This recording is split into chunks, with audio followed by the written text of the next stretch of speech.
Bersamamu Bapa, ku lewati semua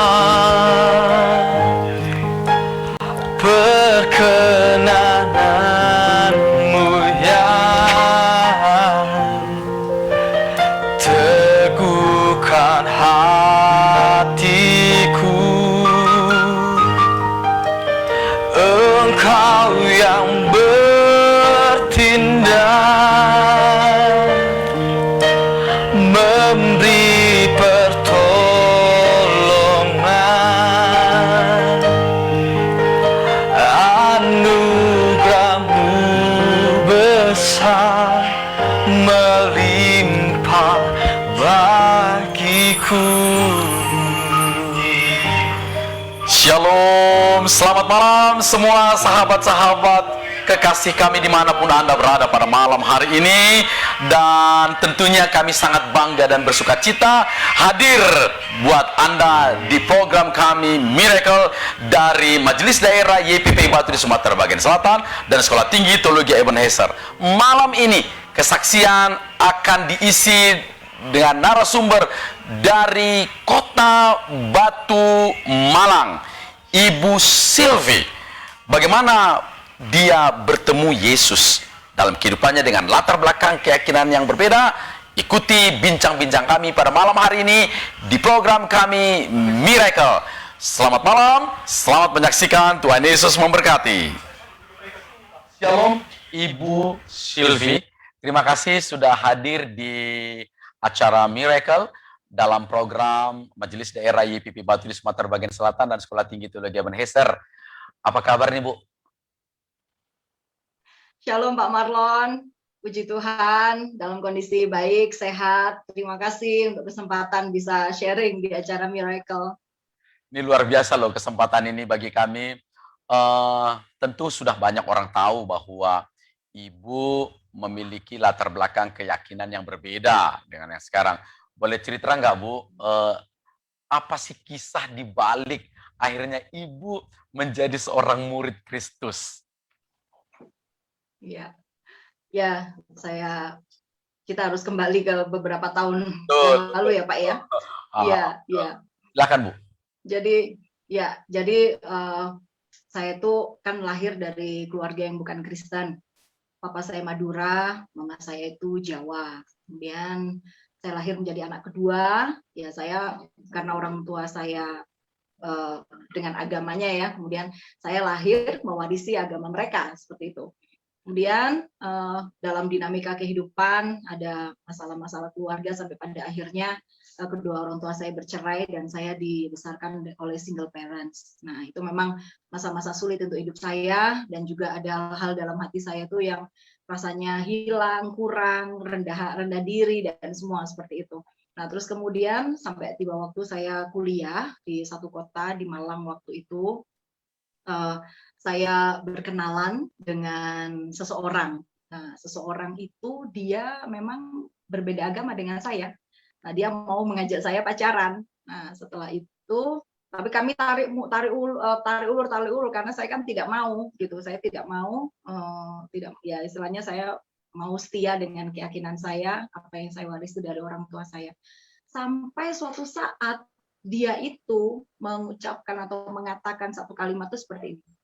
Kalau kamu tidak percaya kepada Isa Al-Masih, Yesus Kristus, kamu akan masuk neraka.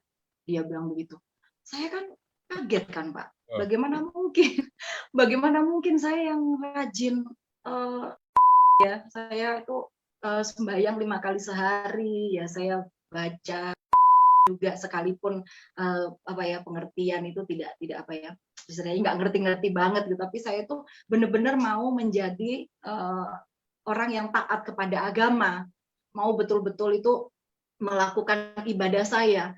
Terus saya lihat saya sejak kenal dia nggak pernah ke gereja, dia masih merokok, dia pokoknya hidupnya tuh kacau. Kalau dia cerita latar belakang kehidupannya itu, kok dia tuh begitu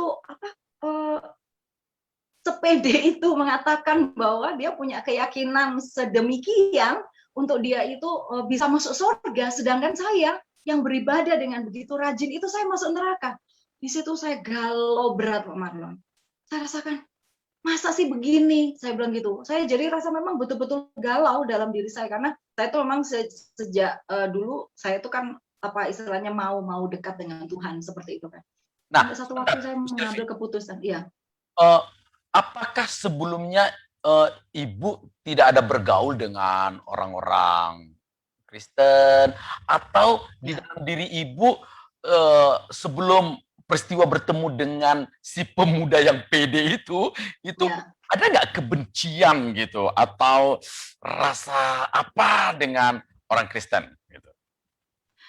Oh, tidak ada sama sekali, Pak. Jadi keluarga saya itu kan bukan keluarga fanatik, ya. Keluarga saya itu bukan keluarga fanatik, kami bergaul biasa, saya di SMA juga bergaul biasa. Malah ada satu, Pak, pengalaman sebetulnya dari sejak saya kecil. Jadi ketidakfanatikan papa mama saya itu begini. Saya kecil itu umur-umur mungkin sekitar sampai saya umur SD di awal-awal itu, setiap Natal tanggal 25 Desember atau malam Natal ya, malam Natal tanggal 24 itu, di rumah kami itu bapak mama saya tuh selalu taruh pohon hidup ya, pokoknya ada pohon daun-daun, terus kemudian dililit-lilit dengan apa? Dengan lampu-lampu Natal, dan kemudian diputerlah lagu punyanya Lex Trio kah, atau punyanya siapa lah waktu itu. Lagunya tuh Malam Kudus. Itu saya ingat sekali. Waktu kecil, jadi waktu kecil itu, makanya saya katakan keluarga saya tidak fanatik. Itu waktu kecil, papa mama saya itu biasa dengan seperti itu. Setiap Natal itu selalu diputar lagu itu, dan dengan pohon yang dililit-lilit itu. Seolah kami turut merayakan. Ya, dan saya agak tarik ke sini sedikit ya Pak ya. Jadi pernah satu kali suami saya itu bertemu dengan bapak saya, dan bapak saya itu bilang begini, iya, itu waktu dulu itu mungkin ada malaikat turun itu waktu Natal, sampai akhirnya Pipi. Saya kan keluarga saya panggil saya Pipi kan. Sampai Pipi itu mungkin malaikatnya sambet dia katanya. Malaikatnya sambet dia. Pernyataan papanya Ibu Silvi itu mengingatkan kita, apakah memang kok toleran begitu waktu itu, atau memang benar-benar itu kita lihat sekarang itu perkara spiritual, atau ada sahabatnya, atau ada cerita keluarga besarnya yang masih Kristen pada waktu itu, atau benar-benar ini benar-benar spiritual dong ya? Luar biasa sekali ya. Jadi Pak, ya, jadi keluarga kami itu tidak ada akses sedikit pun terhadap kekristenan. Maksudnya dari turunan dari atas sampai kepada saya, kakek nenek saya itu tidak ada sama sekali Pak. Bahkan mereka itu mengklaim bahwa mereka itu ya keturunan, kemudian keturunan orang-orang yang taat seperti itu. Jadi tidak ada sedikit pun celah atau hal yang memungkinkan untuk kekristenan itu masuk dalam silsilah keluarga kami, apalagi bapak saya orang Madura, sangat-sangat tidak mungkin. Itu. Tapi ya itu benar-benar itu malaikat apa yang turun pada waktu itu? Lantas, itu saya. Ya, saya ingat sekali itu Pak. Itu waktu itu SD. Pokoknya saya masih kecil deh. Jadi itu menjadi satu hal yang biasa dalam keluarga kami. Makanya waktu bapak saya ngomong seperti itu, setelah sekian tahun itu saya sendiri juga agak terengah-engah kaget begitu. Oh iya ya, saya bilang barangkali ada kejadian sesuatu pada malam itu. Ya, saya lanjut lah Pak ya. Jadi saya tidak ada kebencian, karena saya bergaul dengan teman-teman yang berbeda agama, banyak agama. Waktu SMA itu juga Islam, Buddha, Kristen, Hindu, semua itu saya bersahabat dengan mereka. Sehingga waktu betul-betul ketika sepemuda yang pede ini mengatakan bahwa kamu masuk neraka kalau kamu nggak percaya kepada Isa Al-Masih atau kepada Yesus Kristus, itu saya galau betul Pak. Jadi saya akhirnya gini, saya mengambil satu keputusan.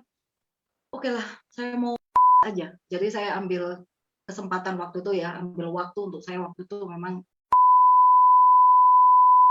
dengan hanya satu doa saja.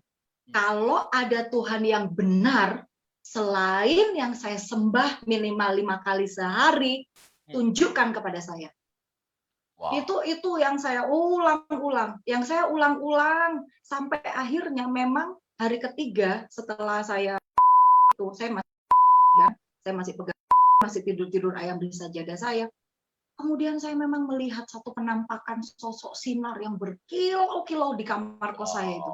Dan memang kebetulan kan biasanya saya itu kan ada teman, ada roommate-nya. Nah, roommate saya itu lagi libur dan saya di kamar kos itu saya lagi sendirian saja di kamar itu. Sehingga itu betul-betul menjadi pengalaman yang antara menakutkan juga curious ya, mau tahu itu apa. Saya bingung, Pak. Jadi waktu itu langsung kan ketika saya lihat sosok itu antara ketakutan, langsung saya sebut, saya berlindung dari godaan setan yang terkutuk. Saya langsung seperti itu kan, saya rebuke itu. Oke. Tapi nggak hilang, Pak. Wow. Sinar itu tidak hilang. Tunggu. Sinar itu tidak hilang. Bentar, Bu Silvi. Ini kan kita di Miracle ini ada juga beberapa saksi tentang sosok yang begitu. Ibu itu lihat nggak wajah atau hanya dalam bentuk sinar saja atau semacam person gitu? Berpakaian atau apa yang ibu lihat? Jadi yang saya lihat itu bentuknya person, saya tahu rambutnya itu berkilau-kilau, saya tahu itu tangannya terbuka, saya tahu jubahnya itu panjang, saya tahu, Pak. Saya tahu, Pak. Gitu. Dan bahkan yang satu lagi. Tapi tidak bisa nampak wajah atau ibu tidak bisa mendeskripsikan wajahnya. Hanya semacam sosok aja. Iya. Dan yang hebat lagi, Pak. Dan yang hebat lagi, di tangannya itu saya lihat lubangnya. Wow. I was so amazing, Pak. Sungguh. Itu saya beberapa tahun setelah saya menjadi Kristen, saya baru menyadari bahwa itu memang that special night, bahwa memang Tuhan datang kepada saya dan saya menyadari bahwa ya itu pemilihan Tuhan untuk saya.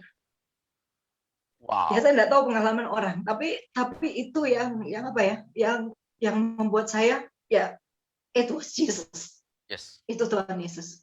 Jadi tandanya itu kan, Pak, tanda itu kan yang paling nyata. Bentar, Bu, saya jadi baper.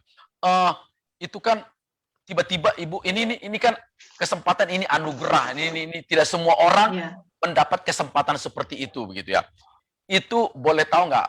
Setiap kita mendengar begini, kita tuh kan keponya minta ampun. Itu berapa lama? Dan kemudian apa komunikasi? Hanya melihatkah atau ada berkata-kata atau apa begitu? Tidak ada komunikasi, Pak. Hanya memang dia datang dengan tangan yang terbuka, terus beberapa waktu saya nggak hitung lamanya berapa, tapi yang jelas sinarnya itu memang menerpa tubuh saya. Nah, menerpa tubuh saya dan sejak saat itu memang saya merasa hati saya berbeda. Oke. Hati saya berbeda. Dan sejak saat itu memang saya gitu, aku mau tahu itu siapa.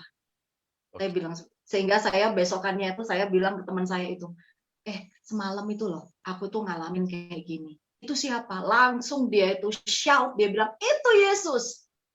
Dia bilang seperti itu. Itu Yesus. Nah, kemudian akhirnya kami pergi cari.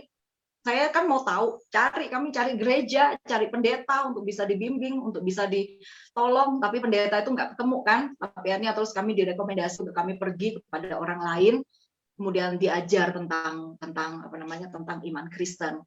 Tapi tidak cukup sampai di situ. Saya mau tahu seperti itu. Akhirnya saya beli Alkitab, saya beli lagu-lagu, beli itu. Nah, supaya saya sendiri bagaimana saya bisa membangun iman saya. Tapi cuman memang dari proses saya pencarian itu dalam hati saya kan galau. Saya harus bagaimana? Apa yang harus saya lakukan? Kemudian hati saya condong, kemudian saya mulai melipat saya mulai melipat karena saya simpan baik-baik.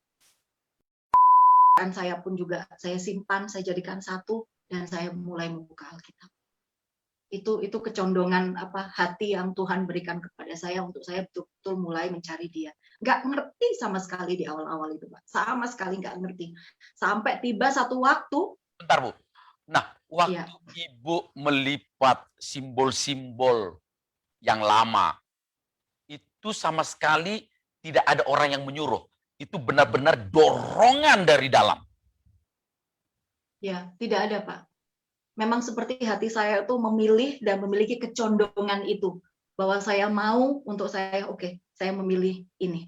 Saya mau dengan keyakinan yang saya mau sedang cari ini. Seperti itu. Jadi memang itu rasanya kayak gini, Pak. Saya tuh juga heran. Kayak saya tuh nggak sempat mikir gitu. Jadi prosesnya itu kayak ngeflow, kayak air mengalir, kayak saya didorong. Sebenarnya antara bingung, antara bagaimana gitu. Tapi cuman, wah, saya mau ke sini ya. Kadang-kadang akal saya itu berjalan, loh, nanti kalau ketahuan, terus aku gimana ya? Tapi saya terus akhirnya nggak mikir itu. Saya, udah biarlah saya ke sini aja. Saya gitu. Terus seperti itu. Terus sampai memang yang saya rasa yang paling luar biasa itu adalah ketika saya ikut KKR. Waktu itu Pendeta Yusuf Roni yang khotbah. Jadi saya lupa, Pak, khotbahnya itu apa, karena saya kan masih nggak ngerti kan, saya itu nggak ngerti sama sekali. Hanya di ujung khotbah itu memang ada altar call, ada tantangan. Hanya begini saja waktu itu, Pendeta Yusuf Roni. Siapa yang letih lesu dan berbeban berat, mari datang kepada Yesus. Yesus akan memberi kelegaan.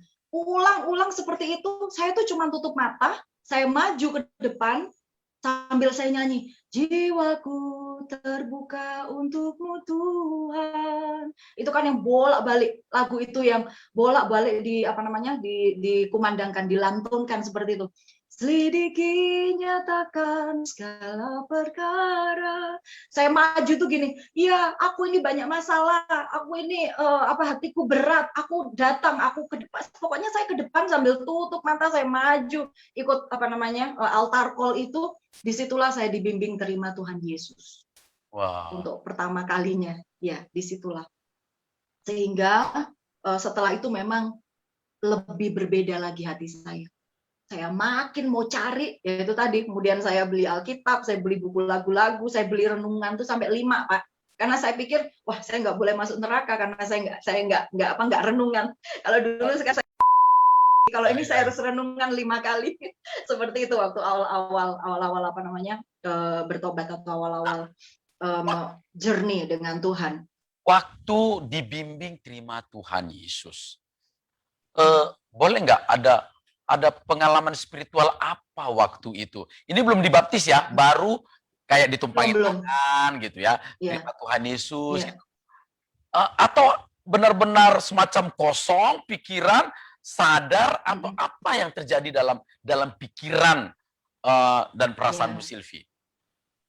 Jadi waktu dibimbing, waktu maju, kemudian terus siapa yang letih lesu berbeban berat, maka Tuhan Yesus akan memberi kelegaan. Iya, aku mau lega, pokoknya aku mau bebanku ini terlepas seperti itu. Ya sudah, waktu saya dibimbing terima Yesus, mengaku dosa, dibimbing terima Yesus, itu nggak ada sebenarnya yang sesuatu yang bagaimana. Pokoknya saya cuma mengalir aja, saya cuma percaya bahwa saya kalau saya mengikuti doa ini, saya akan merasakan kelepasan, akan merasakan kebebasan, akan merasakan kelegaan seperti yang dijanjikan. Jadi memang dari sejak itu saya tuh mulai memang menyebut nama Yesus.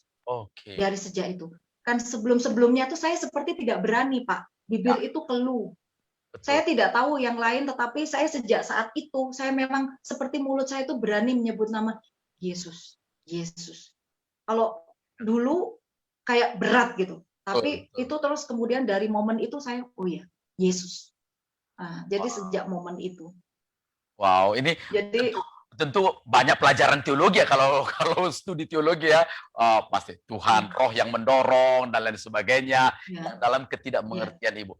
Oke, setelah itu, bagaimana ceritanya keputusan untuk dibaptis itu berapa lama setelah meyakini percaya Yesus? Jadi saya ingat waktu itu Pendeta Yusuf Roni khotbah itu sekitar Paskah ya, menjelang Paskah bulan Februari waktu itu, saya tidak ingat harinya, waktunya, tanggalnya berapa saya lupa, tapi juga berdekatan dengan Lebaran. Waktu itu Lebaran kalau nggak salah tahun 95 itu sekitar bulan Januari kalau tidak salah ya Pak ya. Terus kemudian saya setelah saya terima Yesus itu, kemudian saya mau belajar. Saya mau belajar tentang lebih dalam lagi tentang kekristenan itu seperti apa. Akhirnya saya mengambil keputusan untuk saya mau mengikuti kelas katekisasi. di GKI Jalan Bromo di Malang. Nah, saya mengambil kelas katekisasi itu dari bulan April sampai dengan bulan November Oke. 1995. Saya dibaptis tanggal 5 November 95. Tapi walaupun saya Dari kan itu pelajaran katekisasi. Pengalaman itu pengalaman spiritual, perasaan semua. Tapi bagaimanapun setelah itu kan ada knowledge ya, ada proses berpikir begitu. Di dalam waktu katekisasi itu terjadi nggak semacam dialog dalam diri Ibu Silvi? Atau pelajaran apa yang paling akhirnya dicoke semakin kuat, semakin benar-benar Yesus juru selamat satu-satunya? Ada nggak pengalaman itu? Ya, yang pertama sih yang bergulat, yang pertama ya pergulatan batin saya tuh menentukan yang dikorbankan itu Ishak atau Ismail. Oke. Ya, itu menjadi satu kebingungan bagi saya. Tapi terus akhirnya saya tidak terlalu memikirkan hal itu sampai dengan di sini akhirnya bisa menemukan jawabannya. Tapi memang yang paling kuat dalam hati saya waktu itu adalah bahwa Yesus itu adalah jalan, kebenaran, dan hidup. Itu dari Yohanes 14 ayat 6. Karena kan tiap kali kan selalu, kalau dulu kan berdoa kita selalu minta tunjukkan jalan yang lurus, seperti itu. Nah ini Tuhan Yesus sendiri, dia memberi garansi, dia memberi dia memberi jaminan pasti bahwa di dalam dirinya atau dirinya sendiri itu adalah jalan, kebenaran, dan hidup. Sehingga waktu dalam pelajaran itu, ketika pendeta itu juga tahu bahwa saya dari latar belakang bukan Kristen, sehingga kemudian diajar. Tapi saya jujur saja Pak, hampir 6 bulan saya belajar tuh saya juga nggak ngerti amat gitu, nggak ngerti, maksudnya belum yang bagaimana ya, belum benar-benar terbuka, masih banyak pergumulan, pergolakan seperti itu, belum lagi akhirnya kadang-kadang itu sadar juga, terus keluargaku gimana ya, terus saya gini, terus nanti teman-temanku kalau orang lain tahu gimana ya, jadi itu antara tarik ulur, maju mundur itu ada di awal-awal kekristenan saya seperti itu. Nah, jadi tapi saya sudah fix ya. Bagaimana dengan keluarga? Kapan memberitahukan peristiwa besar ini? Bagaimana kapan mengumumkannya dan bagaimana reaksi keluarga pada waktu itu? Ya, jadi saya kan berpindah Kristen itu tahun 95. Saya waktu itu sedang kuliah. Terus kemudian mama saya itu, keluarga saya itu sudah dengar ada gosip kan yang kuliah di Malang tuh, yang dari kota saya itu kan tidak hanya saya, pasti ada beberapa orang. Mereka itu dengar ada gini-gini, pokoknya udah digosipin gitu. Tiap kali saya pulang ke rumah selalu ditanya, kamu ini ya, kamu main-main sama orang Kristen, gini, pokoknya gitu. Atau juga pernah tanya, kamu Kristen ya? Siapa sih bilang? Itu Pak, jujur aja Pak. Saking takutnya saya Pak. Takutnya saya. Secara psikologi pasti tidak mudah, pasti tidak mudah. Ya, karena bagaimanapun juga saya juga masih bergantung dengan biaya kuliah dari orang tua saya kan Pak, seperti itu. Jadi antara takut, kemudian takut ditanyain Pak, terus kemudian takut kalau saya pulang itu mereka nggak lihat lagi saya sembunyikan. Bagaimana saya selalu bilang gini, saya lagi nggak bisa sekarang gitu. Saya selalu beralasan seperti itu. Lagi kan biasanya kan kalau di ada waktu-waktunya kan kalau perempuan. Iya, saya nggak bisa. Sampai kemudian bolak-balik itu selalu bilang selalu nggak bisa seperti itu. Tapi sampai pada satu waktu Pak, tahun 99. Jadi tahun 99 itu saya berdoa dari sejak bulan Januari 99 itu saya berdoa memang kepada Tuhan, saya mau tahun ini keluarga saya tahu kalau saya Kristen. Saya berdoa seperti itu. Dari 1 Januari 99 saya berdoa, kemudian setelah berdoa sampai masuk Desember tuh Pak, doanya belum dijawab. Saya sampai gini, Tuhan nggak jawab doa saya ya untuk keluarga saya tahu kalau saya ini Kristen. Nah, rupanya pikiran kita, jalan kita bukan jalan Tuhan dan pikiran Tuhan kan Pak. Jadi waktu itu tanggal 24 Desember 99, Iya. Saya pergi ke gereja. Jadi ceritanya tuh Pak, saya sejak tahun 97 itu saya tinggal dengan ibu rohani. Saya punya mama rohani di Malang. Oke. Nah, beliau itu yang menolong saya banyak hal. Sama-sama beliau juga dulu latar belakangnya Oke. bukan Kristen. Dan Beliau ya. juga yang menolong saya banyak untuk bisa baik mendukung saya secara ekonomi, secara kebutuhan hidup seperti itu. Karena saya kan kuliah kan pas-pasan semuanya kan. Jadi ibu rohani saya itu menolong saya dan saya tinggal dengan beliau tahun 99 itu. Saya pergi dengan beliau ke gereja dan waktu saya lagi di gereja, mama saya tuh telepon ke tempat saya tinggal itu. Setelah telepon, bilang anak kos yang tinggal di rumah mami, saya panggil mami ya, itu bilang, oh Mbak Silvi sama Buddha lagi ke gereja. Dan mama saya pingsan, Pak. Wow. Mama saya Langsung. pingsan, terus kakak ipar saya, akhirnya saya pulang, kemudian saya pulang dari gereja, anak yang di kos di rumah itu bilang, Mbak Silvi, tadi itu mamanya Mbak Silvi telepon, terus kamu bilang apa dek? Aku bilang Mbak Silvi ke gereja. Saya itu langsung gemeter Pak, saya langsung gemeter begini, aduh gimana ya, saya gitu. Nggak berapa lama kakak ipar saya telepon, dari mana kamu? Saya dibentak gitu, aku dari gereja, saya udah ngomong begitu. Terus pulang kamu, kakak ipar saya bilang, pulang. Iya, besok aku pulang ya, besok aku pulang. Iya, pokoknya kamu pulang, itu mama sakit. Pokoknya bilang begitu. Jadi, saya paginya, tanggal 25 saya ke gereja, terus siang itu saya kembali ke Lumajang. Saya pulang diantar sama mama rohani saya ini, diantar, kemudian saya di drop di rumah, saya ketemu dengan keluarga. Itu mama saya nangis, kenapa kamu kok menjual kamu, kenapa kamu begitu mudahnya kamu itu, terus kemudian kamu menjadi pokoknya kamu meninggalkan dia seperti itu. Terus saya hanya diam Pak, saya nggak bisa jawab, lihat mama saya menangis, saya nggak bisa jawab sama sekali, saya hanya diam aja, diam. Pokoknya kamu kembali kepada mama, kamu kembali kepada mama. Kembali kepada mama itu maksudnya bukan kembali pulang ke rumah gitu, tapi kembali dengan keyakinan dan semua. Iya. Saya bilang saya nggak bisa mah. Saya hanya jawab seperti itu. Saya nggak bisa mah. Saya sekarang saya sudah punya keyakinan yang baru. Saya percaya kepada Tuhan Yesus. Saya bilang seperti, waduh, mama saya oleng dan lain sebagainya. Dan Pak, saya tuh dengan mama saya itu secara emosional tuh dekat sekali. Wow. Karena pengalaman hidup susah dalam keluarga. Kecil kami ditinggal oleh bapak itu dengan hidup susah dan semua itu membuat saya tuh sangat dekat dengan mama saya, bahkan saya tidak mau menyakiti hati mama saya.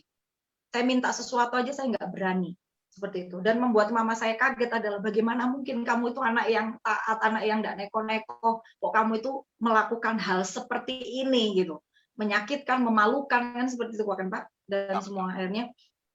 Tapi saya nggak bisa jawab apapun. Saya bilang saya nggak bisa gitu.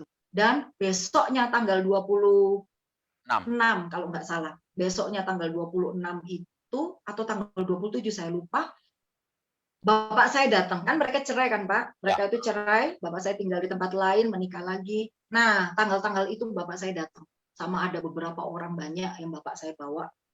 Di situ saya ditanyain, kenapa kamu jadi Kristen? Kenapa ini? Terus mereka mulai bilang bahwa itu nggak ada itu Yudas, itu bukan Yesus. Pokoknya mereka tuh membicarakan hal seperti itu. Iya.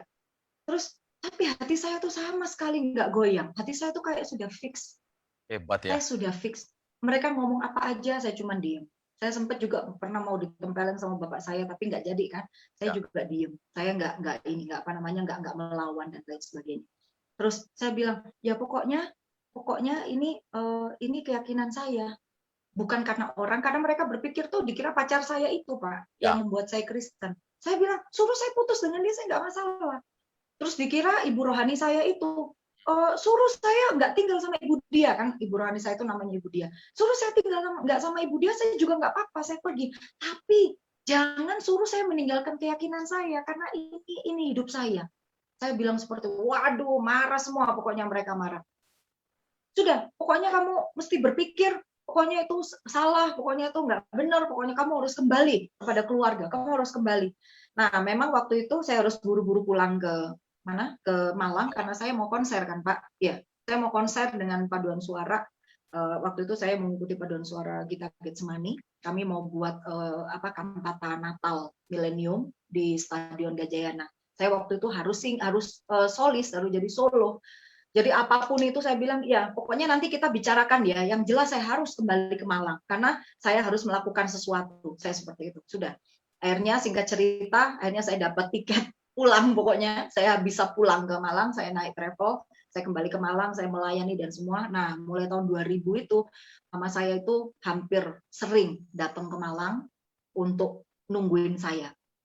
Jadi saya disuruh pindah dari rumah Mama Rohani saya itu, oke, saya taat, saya pindah dekat kantor, saya pindah karena saya waktu itu juga tahun 99 saya sudah kerja, saya pindah dekat kantor. Kemudian di situ mama saya itu udah sering datang seperti itu, pokoknya saya itu ditemenin lah sama mama saya, ditemenin. Terus kemudian sampai beberapa bulan seperti itu. Nah, setelah itu sudah tidak lagi tidak lagi datang, dipikir mungkin sudah safe ya, sudah mungkin saya nggak seperti apa-apa, nggak bagaimana lagi gitu. Nah, terus tapi hati saya itu tetap bahwa aku mau tidak mau aku harus tetap tunjukkan bahwa aku Kristen, aku harus benar-benar mereka itu harus tahu keputusan saya. Nah, singkat cerita memang waktu itu tahun 2001. Jadi saya waktu itu sekitar mungkin bulan Februari, saya pulang, memang waktu itu dipanggil keluarga. Saya waktu itu istilahnya saya ditanting, atau ya kalau orang Jawa ditanting, atau disuruh mempertanggungjawabkan iman saya. Tapi saya bilang, ya saya tetap Kristen, saya tetap dengan keyakinan saya tidak berubah, ini hidup saya bilang gitu. Gak bisa, kamu ini pasti gara-gara diguna-guna, atau kamu pasti gara-gara dipengaruhi pikiranmu seperti itu, sehingga bagaimana mungkin kamu yang rajin sholat seperti itu, terus kamu itu gampang sekali pindah keyakinan. Terus sekali lagi, enggak, bukan masalah itu. Akhirnya mereka bilang, oke, ini keputusan keluarga. Jadi kamu sekarang kembali ke Malang, kamu selesaikan pekerjaanmu, setelah itu kamu kembali ke sini, nanti dicariin pekerjaan. Waktu itu pekerjaan saya lagi bagus, Pak. Saya kerja dengan konsultan Austria, dengan gaji yang bagus, dengan pokoknya semuanya menjanjikan seperti itu.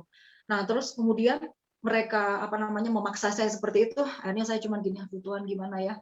Aku nggak ngerti. Tapi firman Tuhan datang kepada saya. Kejadian 12 ayat 1 sampai 3. Saya bilang ini maksudnya apa ya? Pergi dari rumah ya? Saya bilang, oke, saya seperti itu. Akhirnya saya naik travel kan, saya pulang, saya naik travel. Terus kemudian saya renungkan lagi, tapi dalam hati saya itu gini, oke, kayaknya saya terakhir ini mungkin saya pulang ke keluarga saya sampai mereka itu menerima saya bahwa saya itu Kristen. Kemudian tidak berapa lama, saya lupa waktunya bagaimana kronologisnya, saya dapat lagi Kejadian 3 ayat 1 sampai 3. Kemudian dapat yang ketiga, Pak. Jadi saya baca firman Tuhan itu, ayat-ayat itu seperti sinar yang melompat ke mata saya dan dada saya dipukul. Puff, dipukul seperti itu. Akhirnya saya bilang gini, Tuhan, kalau memang ini kehendak Tuhan bahwa saya harus pergi, betul-betul pergi meninggalkan keluarga saya, kuatkan saya dan siapkan saya. Memang Pak, ada satu waktu itu betul-betul saya Roh Kudus itu bicara audible di telinga saya.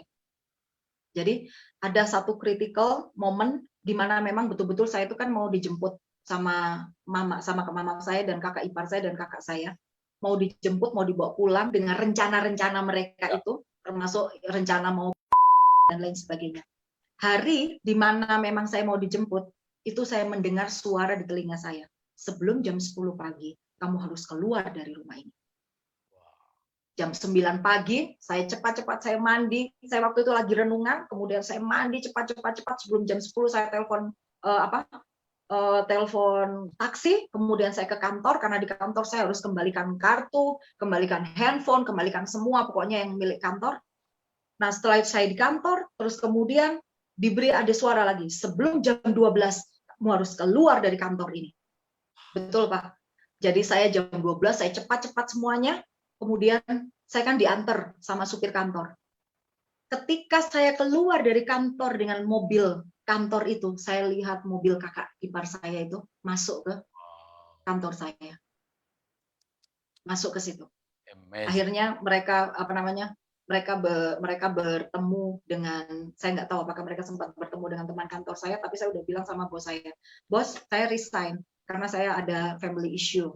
Mereka tidak bisa menerima saya bahwa saya berpindah keyakinan dari keyakinan yang lama untuk menjadi Christianity. Saya bilang seperti itu. Mereka bilang why, tapi ya itu keputusan saya bilang gitu. Saya harus resign seperti itu.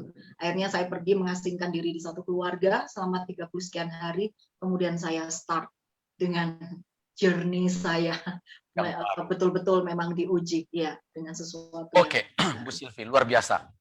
Setelah peristiwa, katakanlah tadi perjalanan spiritual, perjalanan tantangan, ada nggak satu momen di mana pergolakan-pergolakan membuat Ibu memikirkan ulang, berpikir ulang tentang keyakinan yang baru? Pernah? Atau karena masalah apa, atau bagaimana, ragu, dan ya begitu terjadi dalam hati dan pikiran Ibu Silvi? Monggo. Kalau saya tuh kembali kepada keyakinan lama itu sih nggak pernah sih Pak. Oke. Nggak pernah sama sekali. Karena saya tuh rasa perjumpaan saya secara pribadi dengan Tuhan Yesus malam itu adalah sesuatu yang sudah mengubah jalan hidup saya. Okay. Ya, sangat-sangat mengubah jalan hidup saya. Memang waktu-waktu menjalani kehidupan ada rasa kecewa, ada rasa kayak apa ya, down seperti itu tuh ada juga gitu. Nah, kami kan menikah 17 tahun. 17 atau 16 sih? Ya. Menikah 16. Kok lupa saya, 2004, sekarang berarti masuk 17 tahun ya. Ya. Nah, kami belum dikaruniai anak. Oke. Nah, ada momen itu memang kami sedang mengusahakan untuk kami bisa punya keturunan. Nah, waktu kami mulai mengusahakan itu, memang saya merasa ada janji-janji Tuhan, ada sesuatu yang sepertinya kayak menguatkan langkah-langkah kami ke depan seperti itu. Tapi pada kenyataannya, ketika kami berusaha, kami kan melakukan usaha bayi tabung 2 kali kan. Nah, terus kemudian yang kedua itu, kemudian kan masih gagal. Jadi yang pertama gagal, kemudian yang kedua gagal. Itu sepertinya itu saya mengalami kegoncangan memang, karena saya merasa bahwa ada janji Tuhan untuk memberikan apa yang diinginkan hati saya seperti itu. Nah, keinginan hati saya waktu itu adalah bahwa proses ini itu berhasil. Saya berdoa dan semuanya. Nah, waktu itu terus tidak berhasil. Itu saya memang membuat goncang, dan pas pengumuman ketidakberhasilannya atau kegagalan program itu adalah ulang tahun saya yang ke-44.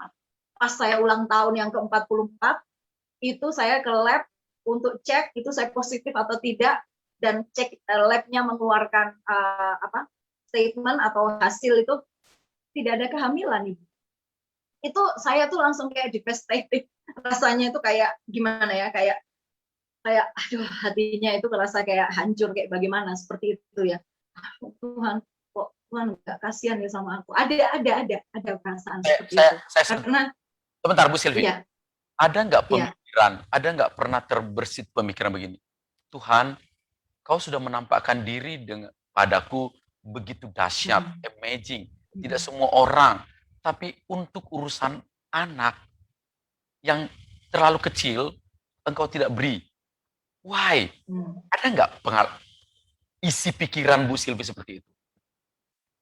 Ya, ada juga sih Pak. Saya tuh gini, ya untuk Tuhan, ya saya dengan suami juga kan melihat Tuhan itu besar, dia mampu, dia sanggup untuk melakukan semuanya kayak gitu. Dia tinggal menjentikkan tangannya saja dia bisa kan, karena semua datang dari dia gitu. Hanya memang belum sama sekali untuk hal yang kecil, sampai kami itu introspeksi kayak salah di mana, apa kita ini terlalu sibuk dengan diri kita sendiri atau bagaimana. Kadang saya itu ingat banget kembali kepada panggilan saya, panggilan Abraham itu dipanggil keluar dari rumah Bapa, kemudian menuju tempat yang ditunjukkan akan dijadikan bangsa yang besar. Mana bangsa besarnya? Kalau itu kan Abraham yang dijanjikan dan Sarah yang hamil, ya kan? Tapi ini janjinya untuk saya. terus apa saya yang hamil juga?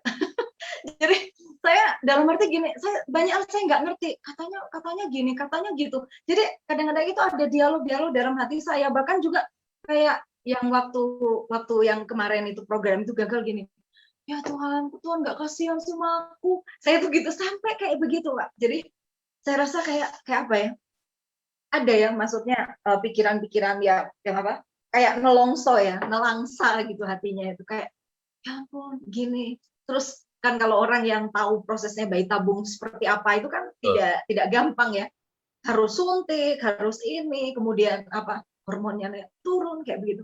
Terus tapi ya sudahlah, saya bilang saya bisa melawan apa? Karena sudah diupayakan manusia sampai pada titik apa ya? Titik yang apa ya maksimal kayak gitu ya. Maksimal usahanya, maksimal duitnya. Semua kan kayak begitu kan, itu pun juga berkat Tuhan, itu masih gak dikasih. Itu saya akui, itu saya goncang itu bukan karena apa ya tidak, bukan terus kemudian menjadi murtad, tidak, tapi saya rasa itu kayak gini, Tuhan kan janji, kok mana janjinya, itu yang saya membuat saya itu bertanya-tanya, membuat saya itu rasa kok nggak kasihan sih sama aku Tuhan, kan gimana ya kayak Tuhan mau aku ini jadi anakmu perempuan, tapi kok Tuhan nggak kasih gitu. Ya tapi pada akhirnya ya saya sudah bisa berdamai dengan diri saya, dalam arti ya sudahlah, memang kalau Tuhan itu pikirannya terlalu tinggi, terlalu luar biasa, kita nggak bisa selami. Kadang terbesit dalam pikiran, tapi kan aku tahun ini 46 tahun. Kan apa ya, kayak nggak mungkin gitu kan, secara apa ya, secara medik, secara semuanya seperti itu. Tapi ya sudahlah, saya nggak tahu, yang jelas Tuhan itu setia dengan janjinya, apapun yang terjadi ya itu miracle. Kalau itu terjadi Pak, itu benar-benar miracle. Dan kapan miracle itu terjadi, saya juga tidak tahu, karena Tuhan yang punya buku, istilahnya tahu tentang hidup saya. Itu seperti itu Pak. Bu Silvi, Ya. pasti tentu banyak ayat-ayat yang mungkin bisa dijabarkan. Rancanganmu bukan rancanganku, jalanmu bukan jalanku, dan bla bla bla. Tapi tadi Ibu katakan, akhirnya saya berdamai. Kapan ya? Artinya lewat proses yang seperti apa akhirnya Ibu tetap meyakini Tuhan Yesus baik untuk Ibu. Tuhan Yesus baik dan Ibu adalah anak kekasih yang luar biasa begitu. Ada nggak pengalaman itu? Ya, saya dalam masa-masa itu, saya memang mencari Tuhan, saya menangis, saya memuji Dia, menyembah Dia, seperti itu. Yang saya dengar di telinga saya itu, hanya Dia bilang, aku adalah aku. Gitu. Jadi, aku adalah aku. Jadi, ya sudah, kalau Tuhan bilang aku adalah aku, berarti Dia berkuasa atas segala sesuatu. Entahkah itu, ya bagaimana caranya saya nggak tahu. Tapi Tuhan itu Tuhan Maha Kuasa, Maha Besar, dan Dia tidak boleh diragukan. Ya jadilah seperti kehendakmu saja. Seperti itu. Jadi saya, oke Tuhan, saya mau melangkah seperti apa yang Tuhan kehendaki dan Tuhan mau saja. Berikutnya. Karena ya saya nggak tahu. Ya. Kan ini masuk ke keluarga Takaliwang. Wow. Siapa yang tidak mengenal Bapak Pontius Takaliwang? Siapa yang tidak mengenal keluarga besar ini? Bukan hanya di jajaran YPP tentunya, tapi di Indonesia ini. Berat nggak sih beban Ibu, apalagi dengan kegoncangan tadi, untuk di keluarga Pak Pontius yang, apa sih, setan aja diusir gitu. Semua setan diusir, di mana, bagaimana. Wow, pokoknya Indonesia itu kenal lah dengan itu. Ini beban atau apa di pikiran Ibu dengan seluruh pergumulan Ibu Silvi? Ya, kan saya tuh kenal Papi, atau tahu Papi tepatnya, itu tahun 2001. Waktu itu saya pergi ke Papua. Nah, di Papua itu saya diajar melayani. Diajar melayani, pelayanan pribadi, PI, seperti itu. Kemudian juga diajar untuk melepaskan orang dari kuasa kegelapan. Seperti itu. Nah, panduan untuk melayani itu adalah bukunya Papi. Oke, ya. Okay. Panduan itu bukunya Papi. Saya hanya baca Pontius dan Susana Takaliwang. Titik. Saya tidak lebih jauh lagi. Yang pasti waktu saya melayani orang, saya baca bukunya, oh ya, saya kalau melayani orang harus dari sini masuknya pertanyaannya semua. Saya mengikuti bimbingan dari buku panduan pelayanan itu. Nah, jadi waktu saya kan, tapi saya tidak tahu bagaimana kiprah Papi sebelum tahun 2001 itu, karena saya sama sekali nggak tahu. Saya pernah ke Batu nyanyi dengan paduan suara, tapi dengan paduan suara yang saya ikut, tapi saya tidak terlalu kenal sebetulnya dengan Papi itu. Nah, terus kemudian waktu saya sudah benar-benar masuk dalam keluarga Takaliwang, jujur saja tidak ada beban apapun tuh Pak.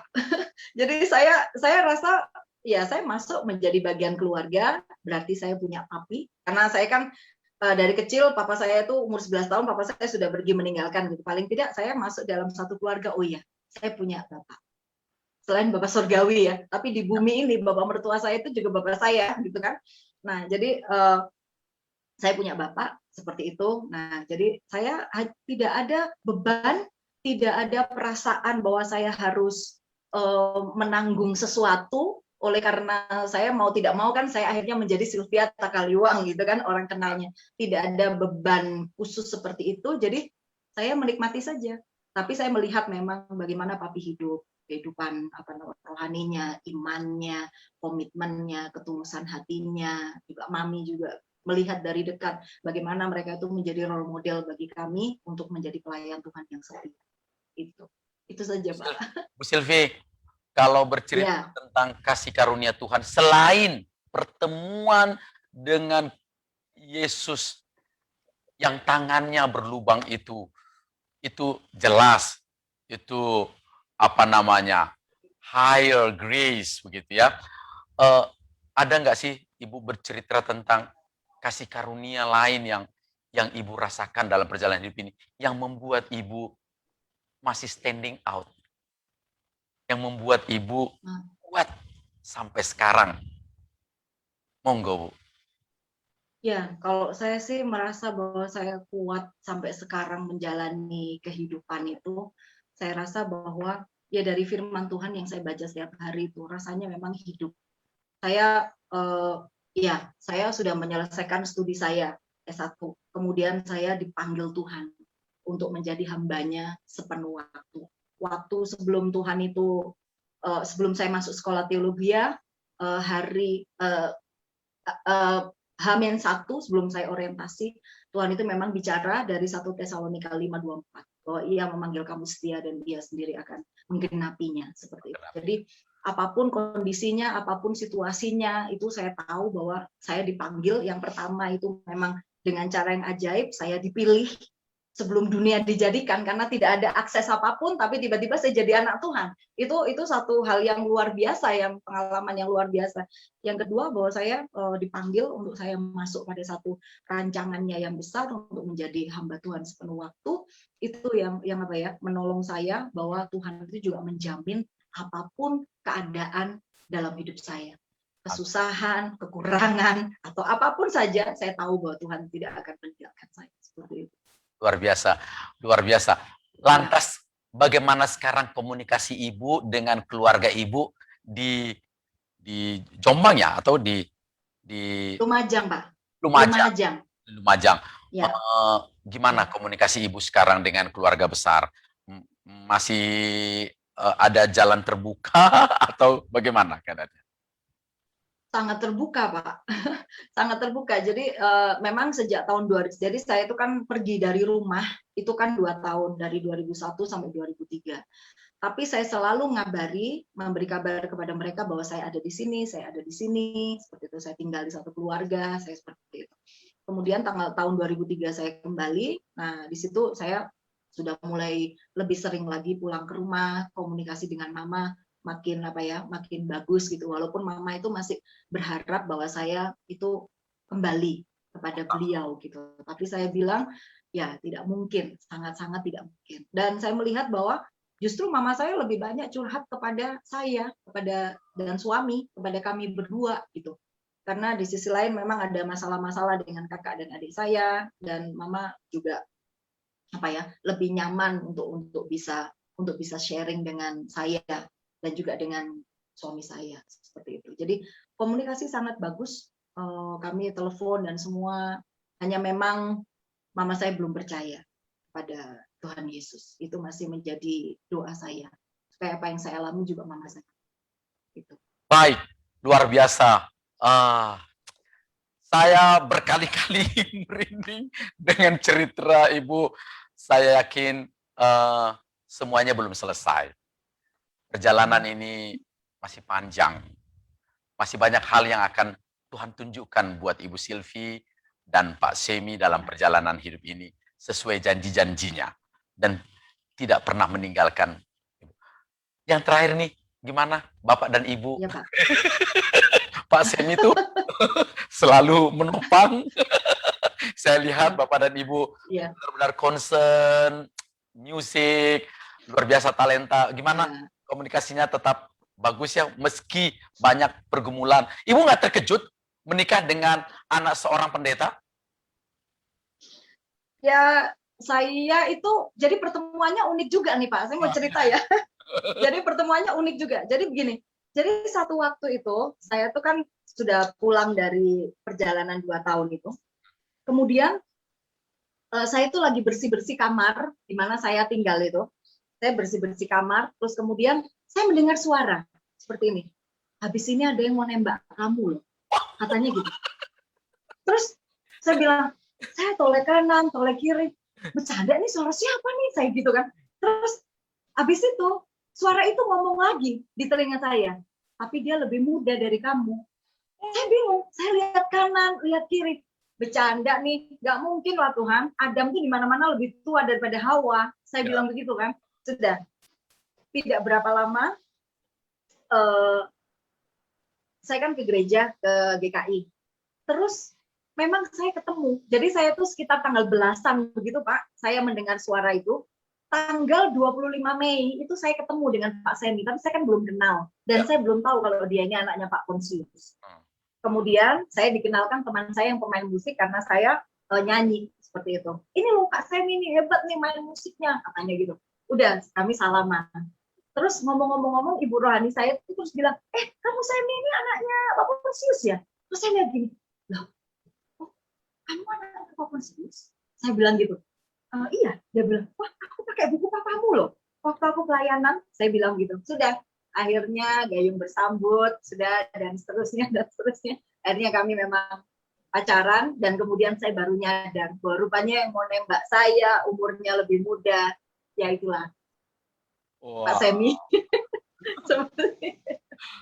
Saya itu jadi hebat sekali, maksudnya ibu itu apa ya, dekat sekali, peka sekali dengan suara Allah yang menyatu dalam kehidupan ibu. Ini amazing loh Bu. Tidak semua orang bisa mengalami seperti itu. Luar biasa. Itu apa ya? Penghiburan Tuhan juga, kasih karunia Tuhan untuk saya. Ada pergumulan, ada penghiburan lah Bu ya. Betul Pak, betul. Baik, terima kasih Ibu Silvi. Puji Tuhan, apa yang Ibu sampaikan ini, saya percaya 100% akan menjadi berkat sepanjang masa. Tuhan Yesus memberkati. Ibu dia, Ibu rohani dari Ibu Silvi. Monggo Bu, apa yang mau Ibu sampaikan dari hati Ibu yang paling dalam? Monggo. Tuhan telah mengajarkan tentang ketahanan atau daya tahan dalam menghadapi apapun yang terkait erat dengan yang tentang Tuhan yang kekal, yang dipercayanya secara spiritual, secara sehingga tahan menghadapi badai dan pergumulan dalam percaya pada Tuhan sebagai penguasa badai yang selalu memegang kendali atas segalanya telah dengan melalui perjalanan keiman saya, Budia Rizkutati, Tuhan menjadikan saya sebagai seorang ibu bagi Sylvia Irani yang saat ini telah menjadi seorang hambanya dengan pasangan hidup yang Tuhan berikan Selumuel Takalipuang dalam melayani di ladangnya Tuhan. Selamat melayani anak-anakku Silvi dan Simi. tetap kuat dan selalu meneguhkan hati. Tuhan Yesus selalu menyertaimu dan ibumu pun selalu menjagaimu dalam doa. Haleluya. Amin. Ibu, apakah Ibu terharu menyampaikan kalimat ini? Ada rasa ucapan syukur dan bangga di hadapan Tuhan bisa menghantar seorang anak yang Tuhan percayakan jadi remaja. Ibu terus mendoakan Ibu Silvi dengan pergumulannya. Selalu, Pak. Karena dia adalah bagian daripada kehidupan saya. Luar biasa. Air mata Ibu menjadi saksi betapa cinta dan kasihnya Ibu buat Ibu Silvi dan Pak Semi. Tuhan berkati ya, Bu. Tuhan berkati Bapak di dalam pelayanan. Amin. Luar biasa. Terima kasih. Ya. Mari kita berdoa. Terima kasih ya Tuhan untuk pernikahan saudari Silvi dan saudara Semi yang dipelihara oleh Tuhan selama 17 tahun ini. Pasti ada banyak tawa tangis mengiringi kebahagiaan mereka. Tuhan mengerti betapa mereka mendambakan anak sebagai berkat-Mu dan buah cinta mereka. Tolonglah mereka untuk bersabar dan bersandar pada karya-Mu yang indah buat keluarga mereka. Kami juga percaya Tuhan mendampingi mereka hidup bersama-sama sanak famili dan handai tolan keluarga mereka. Kiranya cinta kasih-Mu selalu memancar melalui mereka. Kiranya damai sejahtera-Mu juga menaungi mereka senantiasa. Dalam nama Tuhan Yesus kami bersyukur dan berdoa. Amin. Terima kasih untuk Ibu Dia, Ibu Rohani, Ibu Silvi yang mendampingi terus Silvi dan mendoakan. Terima kasih kesediaannya bergabung malam ini, dan tentunya juga Ibu Siska, istri dari pendeta Andi yang membaptis Ibu Silvi. Tuhan Yesus memberkati. Dan tentunya Ibu Silvi, terima kasih Bu. Tuhan Yesus memberkati kesediaannya menjadi narasumber di Miracle. Sampai di sini pertemuan kita, dan tayangan ini akan kami upload kembali di channel kami di YouTube Majelis Daerah YPP Batu di Sumatera Bagian Selatan dan Sekolah Tinggi Teologi Ebenezer untuk dapat dibagikan, di-share kemana saja. Dan nantikan juga acara-acara kami baik di Eben Kids Ministry pada hari Jumat, hari Sabtu Saturday Night Service, dan acara Boom pada hari Minggu, dan minggu depan pada program kami Miracle. Sekali lagi terima kasih atas partisipasinya dan kebersamaan ini. Tuhan Yesus memberkati. Shalom, selamat malam.